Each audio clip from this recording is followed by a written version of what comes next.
That is a Zulu spin. So a Zulu spin is basically the base of 6-step again. Everything is on top of the toe.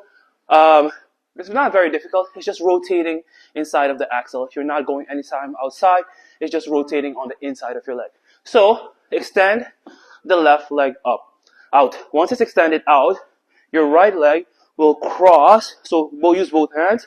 Both hands go to the side. Rotate on the inside. So rotate, keep going till you're back here. That's basically a Zulu spin.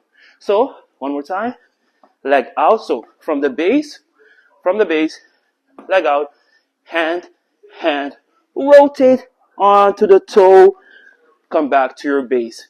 And that's your Zulu spin. So you can do it 2 times one side. So that looks like this. So 1, 2, 3. You can also go the opposite way. 1, 2. As long as the leg is out. You can also switch legs that the opposite leg is going. 1, up, 2, go back in. 1, 2. That is your Zulu spin.